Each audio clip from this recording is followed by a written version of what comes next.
Hi, this is Chris Howard, host of Plugged In with Chris Howard. BetOnline is your bracket headquarters for this season with the best bracket contest, odds, and lines right up to the national championship game. BetOnline is your number one source for all your college basketball wagering. Head to BetOnline today, stay updated on all the action. BetOnline, the game starts here. Walmart Plus members save on meeting up with friends. Save on having them over for dinner with free delivery with no hidden fees or markups. That's groceries, plus napkins, plus that vegetable chopper to make things a bit easier. Plus, members save on gas to go meet them in their neck of the woods. Plus, when you're ready for the ultimate sign of friendship, start a show together with your included Paramount Plus subscription. Walmart Plus members save on this plus so much more. Start a 30-day free trial at walmartplus.com. Paramount Plus Essential Plan only. Separate registration required. See Walmart Plus terms and conditions.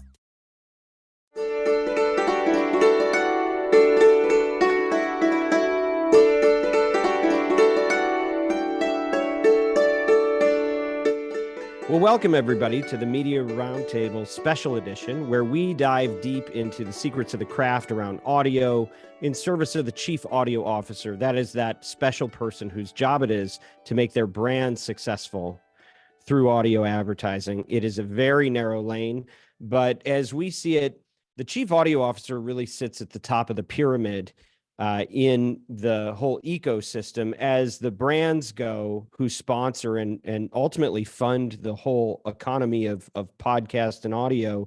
We're all kind of downstream from that. And so it's very, very important to be cognizant of what they think. That's what we're here to talk about today. I'm your host, Dan Granger, CEO and founder of Oxford Road. And today we're going to do a recap of a movement, a very special movement to us that is podcast movement, Evolutions, which is one of the bigger events you'll see around this industry happening every year. It was right in our backyard here in Los Angeles, lovely and safe downtown LA, where there's never any problems. We did have a wonderful event. There was a lot of, I think, good energy at this one. Spirits were high. I saw more brands and more chief audio officers at this than I normally do.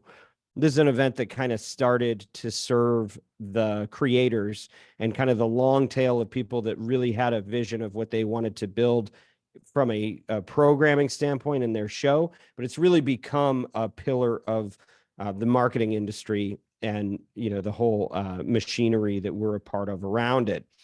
So we're going to break that down for you today, since we were there and you may or may not have. But even if you go, like, I think all of us probably had a different type of podcast movement experience. And so we've got James Ingrassia, head of client services at Oxford Road. Welcome, James. We have Stew Redwine, head of creative services at Oxford Road. And we have Giles Martin, who is head of insights and strategy at Oxford Road, all of which it's kind of like the blind man discovering the elephant. We don't really know what shape the event really was. We're going to try to gather these perspectives from different angles to see what the shape of the thing really is. So welcome, and thank you for joining us. I'm going to kick off and just share from my experience what it was like, because I had kind of a bit of a generalist view. You know, one of the things that happened, James Cridland, who's still a wild card about whether or not he's going to make it to this recording. He may actually jump in real time, but he gave the keynote, the opening keynote, and provided a lot of interesting statistics and perspectives on everything that's been moving around and changing. And that was followed by a kind of fireside chat from Jenna Weiss-Berman at Odyssey and Pineapple Street Media, where she sat down with, of course, Amy Poehler, who's been very recently active in the podcast space. Now, why am I bringing that session up? I thought it was really fascinating in their conversation when Jenna kind of asked, why are you doing a podcast or something to that effect? And Amy Poehler is somebody who, obviously, legendary cast member of SNL. She's been NBC Thursday night prime time. She does movies when she wants to do movies. I think she hosts award shows when she wants to host award shows. Why did she pick podcast now, knowing that she's really been in the pros in all of entertainment? And her perspective was basically that it's the only game in town. It is her preferred type of media. And to see somebody that has the options of being in any type of media they want, choosing podcasts, I think is very validating for where we are at with this channel. It is the greatest canvas for communication that even some of the most successful creators in the world, the most successful people in the world, they choose podcast. And it's the thing that really brought us here. And so whatever we do and throughout this conversation, I think it's always important that we revisit not just what's the latest technical jargony thing that's happening with AI, but also like what is podcast and why is it so important? And is it holding on to that value? And I just felt heartened that I think it's really only the beginning. I feel like, as we've been in this business for over a decade and, some of us have been dabbling in it for, 15 years or more, it's amazing that the question of whether or not podcast is going to be a standalone channel has been settled and well settled now that it's projected to hit $3 billion this year in revenue. But the thing that happens now is we have to kind of settle the city. The wild, wild west phase is coming to an end, and now it's really about expansion. It's about development. It's about working out the kinks. And so a lot of those kinks were on display in terms of, things like user interface, in how people engage with a podcast, discover new shows, promote their shows, grow their audience, the way that we can find smarter ways to optimize the commitments that are made to talent before their contracts are put in place. These are things that started to occur to me. I'm going to just keep on with my rant for another minute here, and then we're going to open up the discussion for any feedback you guys have on this section. But I had the good fortune to do 2 panels while I was there.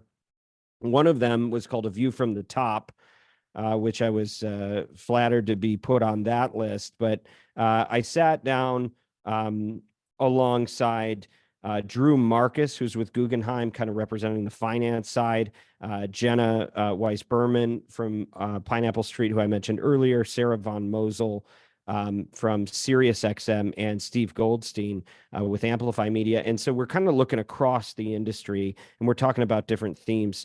And so I want to call out some of the things that stood out to me from that. One was Drew Marcus, coming kind of from the finance standpoint. He basically said, look, the future of media is streaming. And he was drawing a parallel between how the streaming companies, their valuations, according to their stock values, have doubled in the past year. So Spotify is double what it was before. iHeart, on the other hand, has been cut in half. Netflix has doubled. Warner Discovery has been cut in half. So his point was, if you're going to place a bet, put it on streaming. Radio is down 25% in terms of time spent listening in the last 5 years. So even though the reach is still there, things are shifting, things are changing.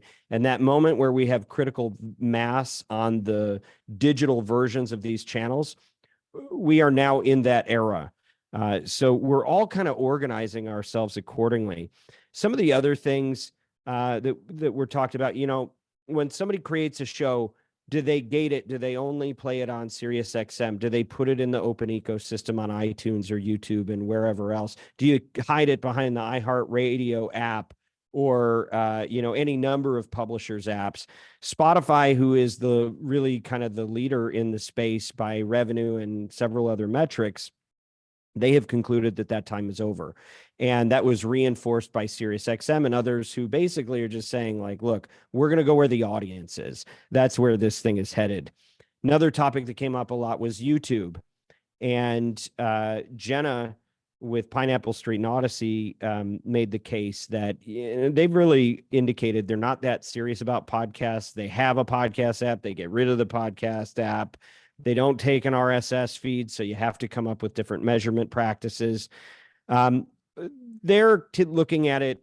It was interesting. She was saying they really aren't using it to place their shows, but more leak out clips of their shows, which can simply be a free promotional tool to get people to subscribe through their RSS feeds, kind of keep it all in that cohesive universe.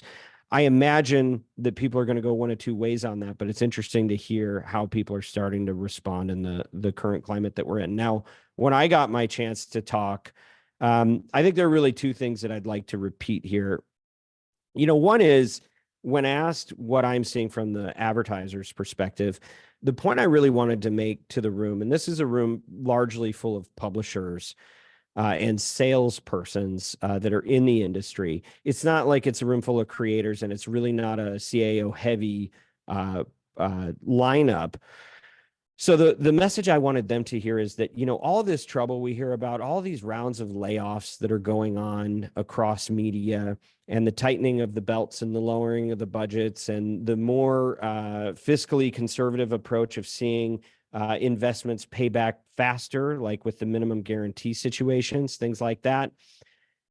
Advertisers are going through the exact same thing on average. They are more concerned with efficiency. They are more concerned with ROI than they have been in some time. We had a pretty robust marketplace where people were able to take long-term risks. But for the industry, my urging is that we really put ourselves in the shoes of the advertiser and don't pretend that they have a magical brand bag of money that they can just bestow upon you and nobody ever has to get held accountable. They are being held accountable as you are being held accountable, and we should recognize that and support that process with each other and be more mindful in the types of advertising products we bring to market to make them a little bit easier to demonstrate that there is an ROI. The second thing and last piece that I'll bring up from that discussion was AI. Every panel had to talk about AI, and in this particular case, there's a lot of different ways we can talk about it, but my summary point of view is that in the short term, its impact is incremental. It's not significant on our industry, but it's helping make some back office practices a little bit more efficient. But the long term, and we've talked about this on the show a lot before, is that it's going to be transformative in the ability with a two-way speaker and smart home technology being ubiquitous and AI becoming real and useful. The idea that we're going to be able to choose our own adventures a lot more than we can today. So the example I like to use that I imagine is that if I have a 24-minute commute and I don't have 4 hours to listen to the Joe Rogan podcast, I can tell it how much time I've got till I get to my destination, and it will actually retrofit the parts I'm most interested in that episode to fit my commute. I think there's going to be a lot more elasticity in the way that we get to these things when AI really gets into its own. But the biggest caution that I have with AI for our industry is that, it all starts with the first word, artificial. And this is an industry that I think is important to us because there was something authentic that happened here that didn't happen in other types of media, that made it disruptive for radio and the old ways of broadcasting. There's a personal connection and a humanity to it that I think the more corporate we get and the less it's like the Wild West, the further we get away from it. And to hold tightly to those things, because gravity pulls us to the impersonal because it's more efficient, but it loses the life when you run 10 pre-produced ads an hour versus a few that the host does live in the show, continuing to use that as the lead example. So that's my summary of that session. And just succinctly, the second session we had, we were able to have a fireside chat discussion panel with the chief audio officers from both Masterclass and Indeed, Robbie, Giles, and Kezia Koo. And, if I had to summarize one point out of that whole discussion, it goes back to the ROI conversation. And I think Robbie said it beautifully. He was describing how, look, a couple of years ago, we got to take bigger risks on something that might be new and shiny. But he's like, today, don't show me a $200,000 proposal for a tactic that may or may not pencil out for us. Whenever, and I've been on this media sales side and now being on the agency side, I've gotten to see this a lot. Everybody wants all the money now. They want it up front, and they go, hey, look up here on the second story. It's so beautiful up here. Come see the view. It's wonderful. Just jump up here. And the advertiser's going, yeah, but I'm really here down on the ground, and I don't feel safe jumping, 12 feet in the air. Build them a staircase. More publishers, more creators, more sellers need to create more incremental ways for people to get into the platform, onto the channel, and to show efficacy in smaller ways and create kind of prototypes of success before they make the really big bets. And the more we can facilitate that as an industry, the more brands are going to come in and the faster they're going to grow when they get here. So that is my long-winded enough summary of podcast movement from my point of view. Before we start getting other points of view, does anybody here in the group have anything to respond to from that, those items, or something that you might have picked up in some of the sessions I was talking about? Well, I think you're right on with basically what I'm hearing is where it's going is conversational computing, that we're going to be interacting with our smart speakers, with everything, with these large language models, with what ChatGPT can do, where there's information retrieval, there's natural language understanding, there's contextual understanding of talking to these devices and them being able to manipulate our physical environment with other smart devices.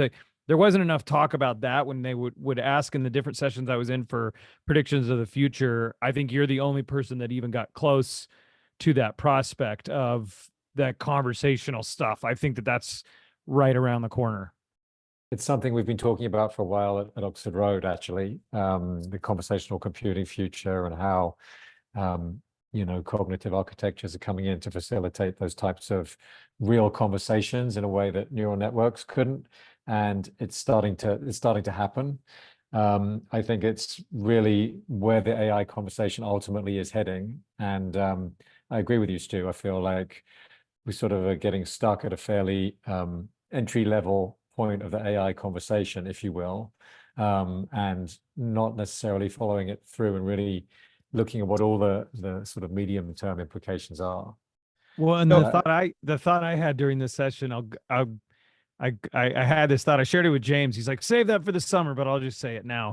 I kept hearing people, talking about AI and then audio, and I was like, okay, fine. So if we take the A and the I out of audio, what's left? It's what you do. Like, forget the AI piece of it, right? Like, it reminds me of this story from the Civil War where the Union was fighting the South. And General Grant came up to his guys. He goes, you're all talking about Bobby Lee, General Robert E. Lee. He goes, what Bobby Lee is going to do to you. You're afraid of Bobby Lee, but like Bobby Lee is going to jump over our line. He goes, you need to stop worrying about what Bobby Lee's going to do to you and have him worry about what you're going to do to him. When it comes to this AI stuff, the people that get the most hung up on it, I'm like, okay, take the AI out of audio. What's left? What you do. What do you do that adds value to this exchange that the AI can't do? And then that leads me back around to where the conversation really is with Oxford Road. That is the authenticity piece. That is the human relationship piece. The AI cannot do that part. Okay, great perspective, guys.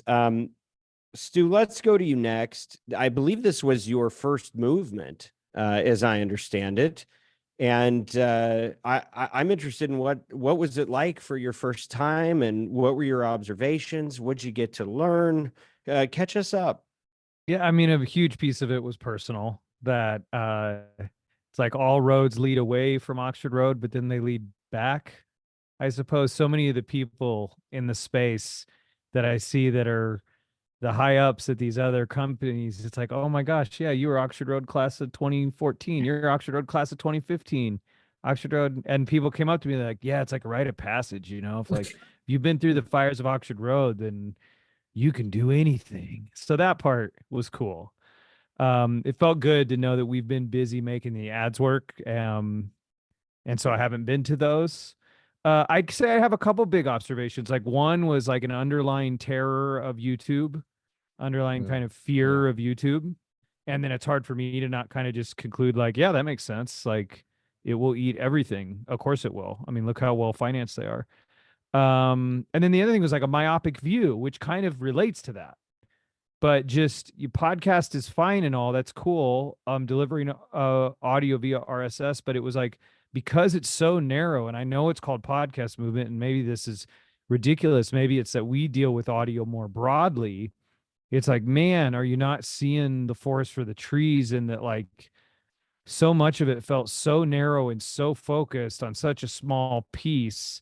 And that piece feels like it has forces that are challenging it, that it's like, we need to back out a couple levels and go, hey, you know what if we talked about audio more broadly?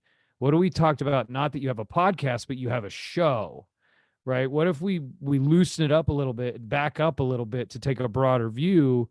Because my concern is if it's just too narrowly set on this one definition of this one way to deliver audio. I don't know how long that distinct expression has left in this world. That's my honest feedback. Yeah, it's interesting. I observe that, you know, this conference, it's like every other conference, South by Southwest or whatever. It starts for like a really cool constituency about this new buzzy thing. And then all of us suits come in and start talking about monetization and haggling over, you know, distribution and all that. And you can kind of see where the old original spirit and the new corporate version are somewhat at odds with each other, because it was really made for the creators. And I don't know that everybody really knows that shows up. I don't know if they go to the website and go, what's the difference between podcast movement and podcast movement evolutions or whatever, right? So one of the things that, you know, I'm starting to think is they may need to split off and become different events. Those that are serving kind of the upstart creators and those that are really working on the business of it. Because there's so much going on at the same time. And yeah, what do you do when streaming is inextricably linked from podcast, and how, you know, where do you draw the lines on this stuff? So I think it's not podcast movement's fault. It's just kind of the cost of growth from nothing. But, you know, the lane lines need to get a little more clear, perhaps. I don't know. Maybe Cridland's got something on this. Who, by the way, welcome James Cridland, who keynoted the event, who I got to see in all of his glory and splendor in a is it a 3-piece suit that you were wearing? It's a 3-piece suit. Wonderful. Yeah. And you just owned the biggest room, and he came before Amy Poehler. And so the fact that you even slum it with us here, James, I'm just beyond grateful. What do you have to say here? Oh, you know, I mean, I thought it was a really positive feeling. It was a really positive event. I felt, you know, that Denver last year was the commercial business, at least, looked as if they were a little bit, you know, like deer stuck in the headlights. They knew that bad things were happening. They weren't quite sure what bad things were happening. They weren't quite sure how bad things were going to go.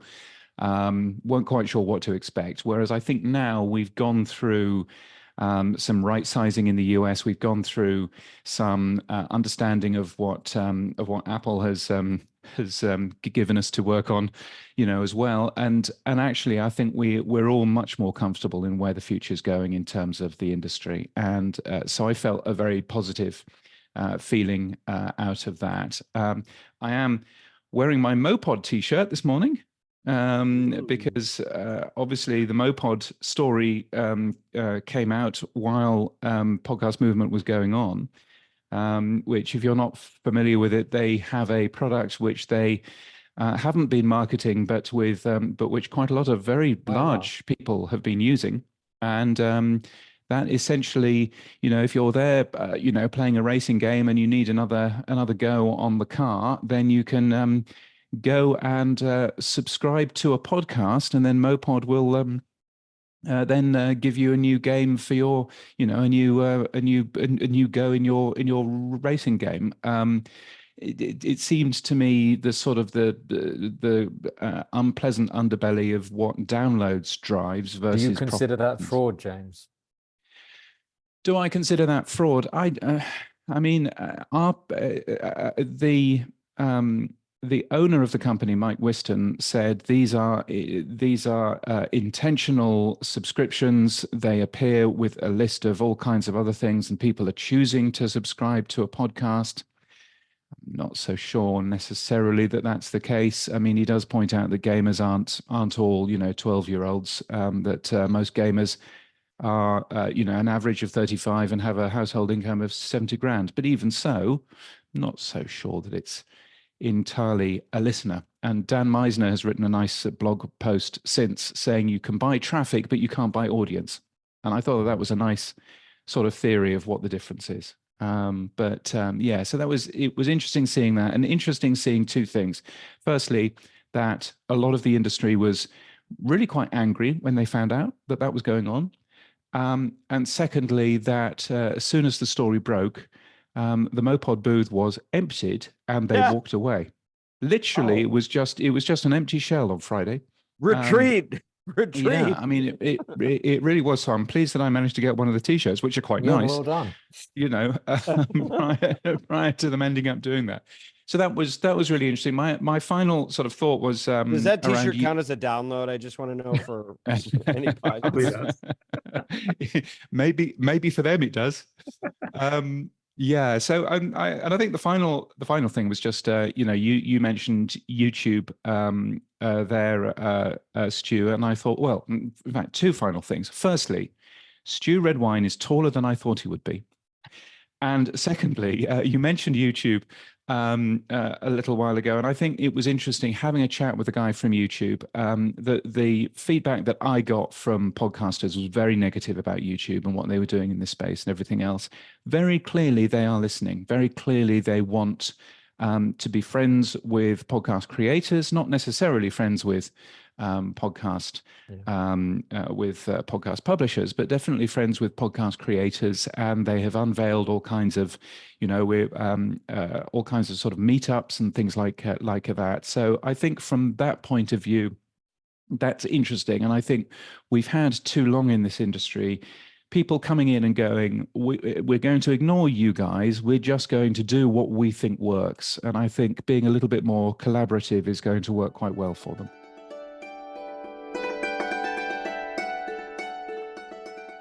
Tell me if you've ever heard of these companies: Shopify, Bayer, Oracle, Indeed, Masterclass, Babbel, Tommy John. Any of these ringing a bell? I don't just have the privilege of hosting the Media Roundtable, and a privilege it is, but I'm also the CEO of a company called Oxford Road, and we are the world's leading independently owned and operated ad agency specializing in audio. That means podcasts, radio, streaming, every permutation you can think of. If it's sound and it has ads in it, we try to get involved. And what that means is we help great companies worth fighting for, grow using audio. And that includes media buying and planning, analytics, attribution, insights. We have our own proprietary way of dealing with ad copy generation called Audiolytics, where we can actually score ads for their persuasiveness. And then we work with talent to customize those ads to make sure that they are authentic in the way that they communicate that. But audio is our passion here, and we want to lead this industry to new heights, which is why we've been really involved in brand safety and suitability, bringing solutions to market that can simplify the way that brands evaluate shows and incentivize responsible communication. That's why I'm always talking about the civility score, and we are trying to advance products like Seeker into the marketplace that we believe are helping solve some of these problems. Now, if you're a chief audio officer and you're looking to get the best in market performance at maximum viable scale, get in touch with us at oxfordroad.com. Or if you love audio and you're strategic, relentless, and looking for a career change, consider joining our mission as a fellow agent of influence and flip us your resume also at oxfordroad.com. And if you're working anywhere in the audio industry and you're serious about this business, go to oxfordroad.com. It's easy to spell. Sign up for our weekly newsletter. Even the great James Cridland reads The Influencer, and he is a competitor of sorts as the proprietor of very well-established newsletters in this industry. So just go to oxfordroad.com, sign up. You'll learn everything you need to know. And if you think of it and you like this podcast and what we're doing here, throw us a rating, throw us some comments. And if you don't have anything nice to say, email me at dan@oxfordroad.com. I'll make sure we process the feedback.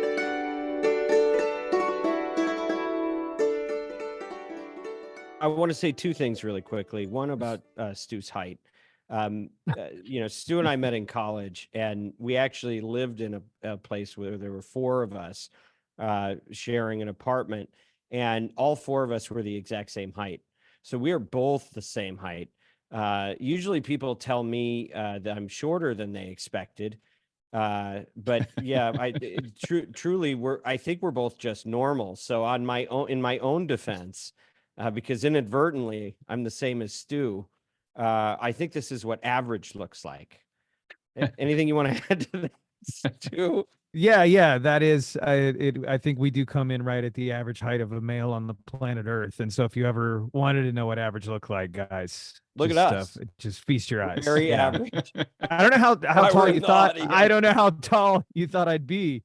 About 4'4". Not tall enough to be president, either of us, but tall I mean, enough to be very. I do want to what say does that about mean? Digital audience. YouTube as well is that, yeah, I think you're exactly right. Like that's the real, and that's a good sign of progress of going like, okay, coming to the table as equals, or at least with the respect of going, you've been in this space. How do we make this work? When I hear kind of the last piece, at least my mind here is kind of the last piece is the resolving of how the inventory works on YouTube versus how it works in an RSS feed.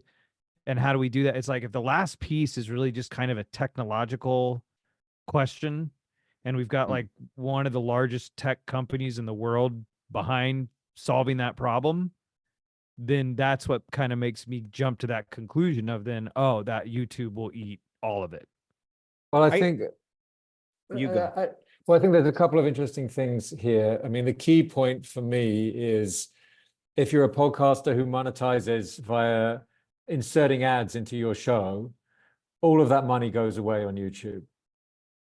And so the more and more impressions that you know, by osmosis end up in YouTube, the more of a bad story it is for publishers. And of course, Google and YouTube could figure out a way to insert ads into those shows and take that money for themselves. So like, I mean, if they wanted to really pay attention to this space, I'm sure they could very quickly send seismic shifts, you know, through the little old podcasting universe. So absolutely view it as a threat. And just one other thing that I wanted to add is, it's interesting that this doesn't come up very often in the area of one of Dan's favorite topics, saving the live reads. Yes. Because if shows are monetizing via genuine live reads as part of their audio, then those impressions that get served on YouTube are still part of the overall impression count for the advertiser, and it protects the show's revenue. So it's starting to be potentially an interesting discussion point, not just from the advertiser side and the brand side, but also from the publisher and the rep side too. So I think that I'm surprised we're not hearing more conversation about that, and maybe that's something to look for the rest of the year. Well, I actually, on a few of the panels that I sat in on, that was one of my notes, is that while Stu said there's general, I believe you said fear of YouTube at the conference, I found it more a little bit like David and Goliath. Like everyone in the conference was like David's, and two people on two different panels basically said, right now, if you're buying Baked In, which we're offering, you're getting the YouTube for essentially free. So might as well keep doing it until they catch on. So it sounds like the podcasting industry knows this massive opportunity for Baked In listeners and revenue on that end. And YouTube keeps trying because they think they solved it. And every single time they come out with something, like they today was the day that they dissolved the Google podcast app, and now it's all on YouTube, but it's not what we're talking about. We're not talking about listening to an RSS feed on YouTube. We're talking about watching a video, and I don't think they quite understand that. And I have a few people who sat in on some of the YouTube panels, and they said that they just don't get it yet, but not to say that they won't get it eventually. You know, it's interesting. I'm not going to name any names, but I did meet with a publisher who brought up the opportunity of doing a Baked In. Suddenly, their first time I've heard anybody push it independently in a long time. Somebody said, you know, on the YouTube feed, we can bake this in potentially. And what's interesting is with the kind of the download hit with the iOS update that they took, and every network's trying to come up with their own way of deciding, are they increasing their CPMs in real time? Are they giving money back or added value or whatever? Maybe that's a way they can hack their way to bonus impressions to try to bridge the gap of the projected impressions that were stated. But welcome news. And I think for us and for those of us that are in the business trying to find their way to a more authentic integration, anything that is simulcast is suddenly, there's a hack to be had there while it all kind of gets reset.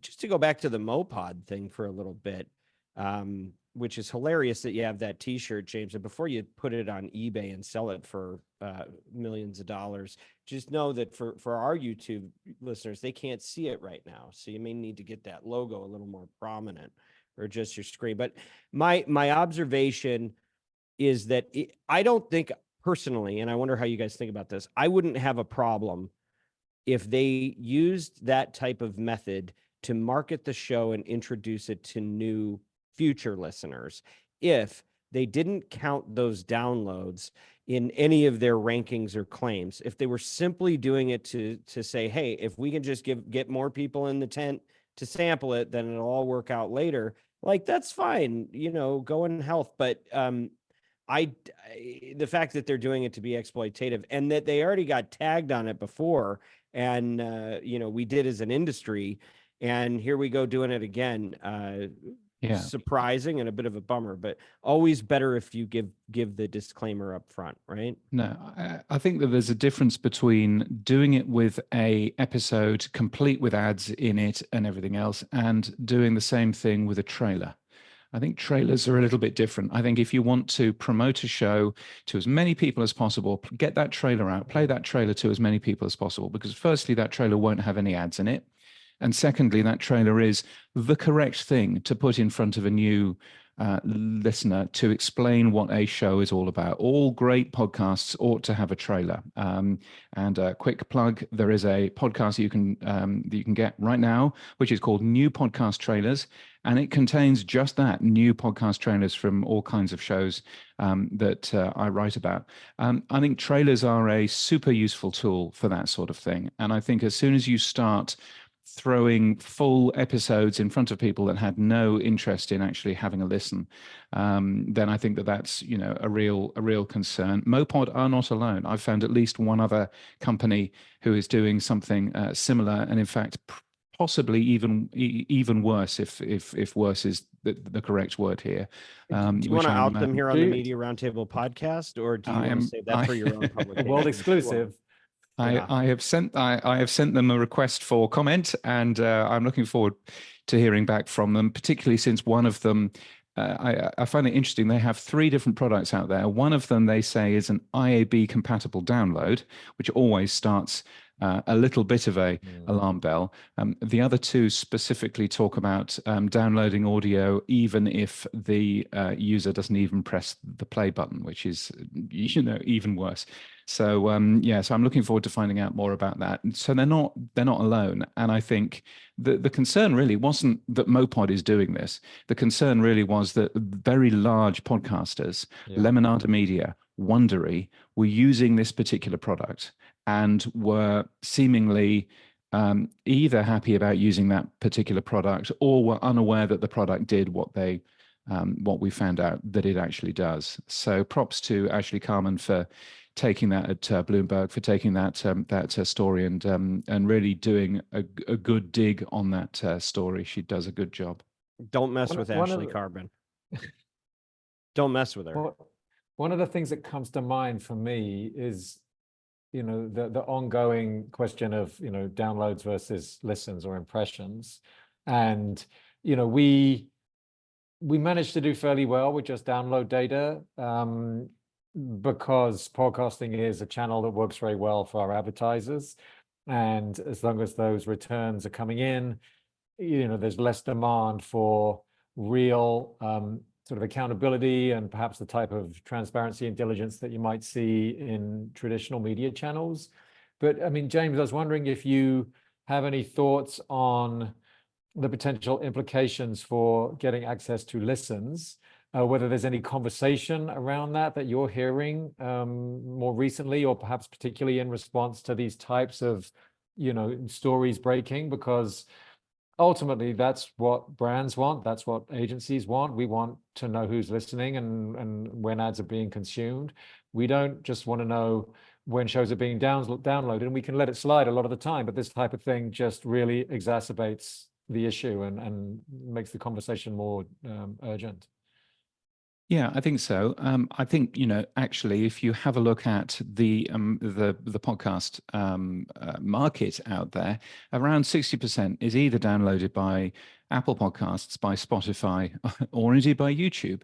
And on all of those 3 platforms, you have copious amounts of data showing you exactly when people were listening, exactly when they skipped off, exactly when they fast forwarded. And so if you're talking about a baked-in ad, then you can actually use that as a proxy for the entire audience, I think. We've got a ton of data there, which is really helpful. And the difficulty with an open podcast platform, which we have, the difficulty with that is that it is going to be very difficult, if not impossible, to get every single podcast app out there to put in little tracking things that show that, Giles is still listening, 32 minutes in, and then 33 minutes in, and then 34 minutes in. That's what the BBC does in its app. It's not what open podcast apps do, and I don't think we'll ever get that. But we've got a pretty good proxy in terms of the data from Apple, Spotify, and YouTube. And I think once you put all of those three together, then that's pretty good news for any advertisers. James Ingrassia, you were at the movement. How was your movement? My movement was great. I was talking with a few networks. We had some lunches, some dinners, some happy hours, some escalator meetings. That's where business happens. The smoke-filled rooms.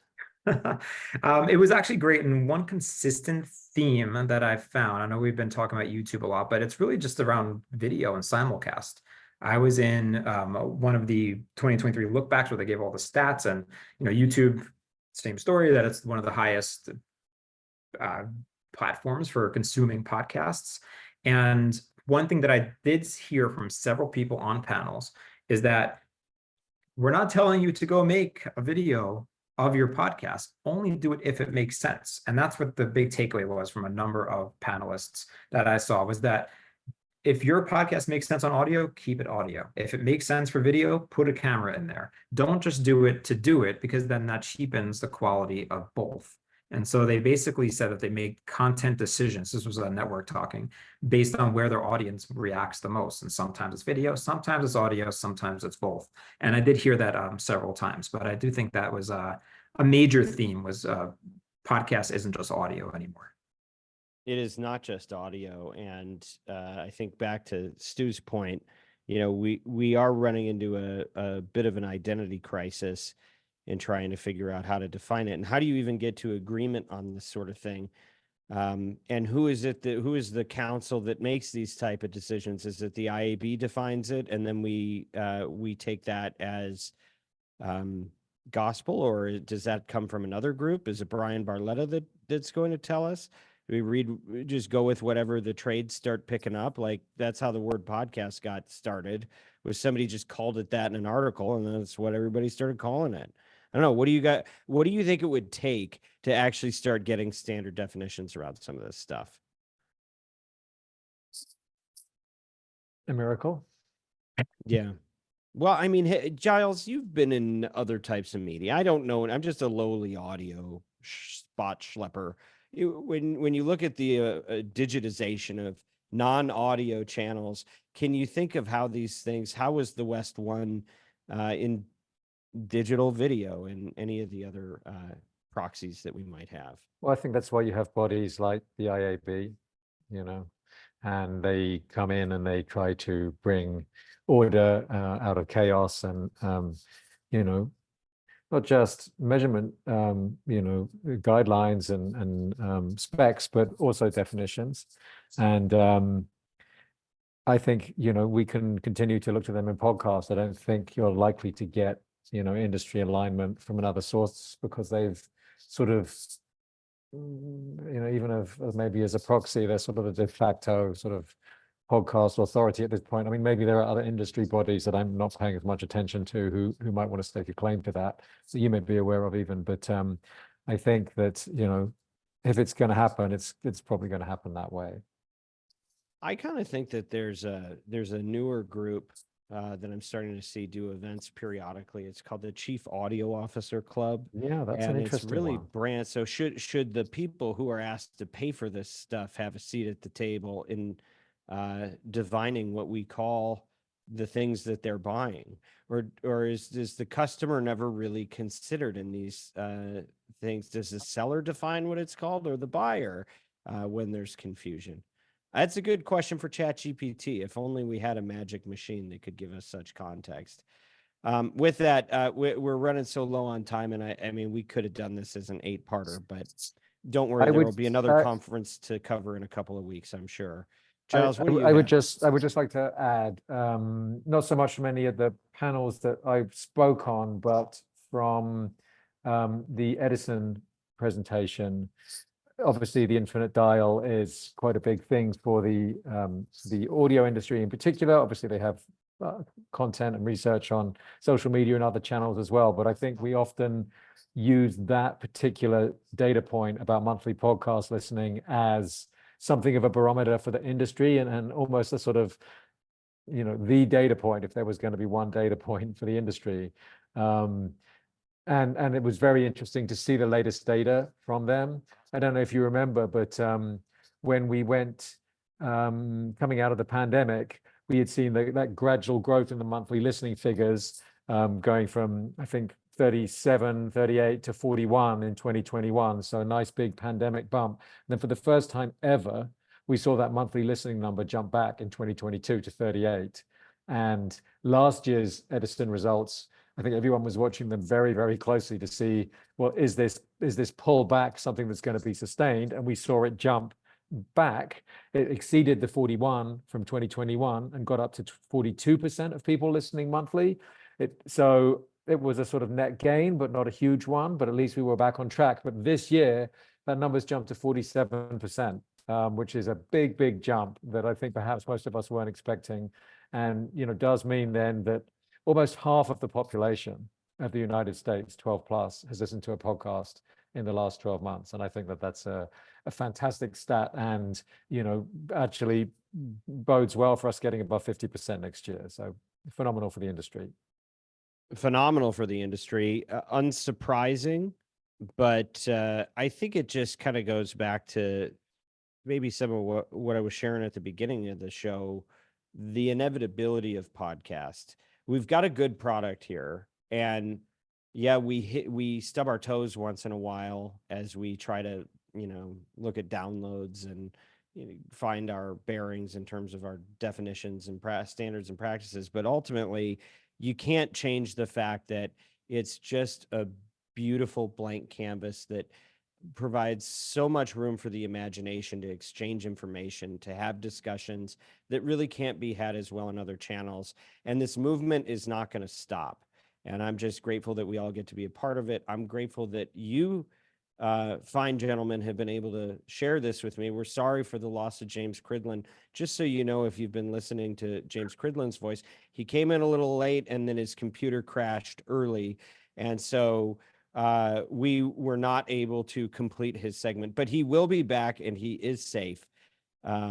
So thank you for tuning in and sharing your time with us. This podcast, if you didn't know, was brought to you by Oxford Road, where we want you to succeed in audio and to use your influence for good. You can use this canvas not just to talk about how bad the people that disagree with you are, but also to build bridges and to have a conversation with a free and respectful open exchange of ideas. If you're a marketer and that kind of thing, you're into that, you want your values to be reflected through the type of media that you sponsor, we can help you.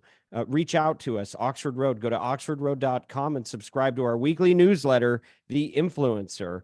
Finally, if you like what you're hearing, show us some love with a 5-star review and send us some comments, info@oxfordroad.com. Or if you really want to complain, send it to me directly, dan@oxfordroad.com. Feedback is the breakfast of champions. We've got a great spin-off pod called Ad Infinitum. Stew Redwine hosts it. Stu, do you have a one-sentence tease?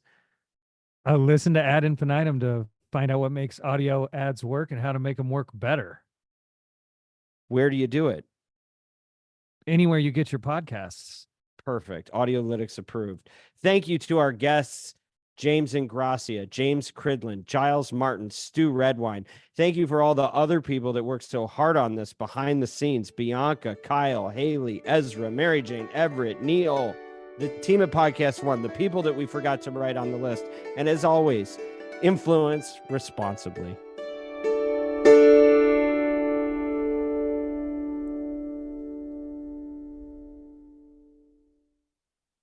Hey, sports fans, it's Chris Howard, host of Plugged In with Chris Howard. The tournament is finally here, and BetOnline is your bracket headquarters for this year's tournament. BetOnline has the best bracket contest, odds, and lines on every game and every round up to the national championship. You can access the most up-to-the-minute wagering information anytime from your desktop or your mobile device, and you can track your bracket in real time all the way through the tournament. Whether it's college hoops, pro hoops, BetOnline has it all throughout the entire college and pro hoop season. Head to BetOnline today to stay updated on all the action. BetOnline, the game starts here.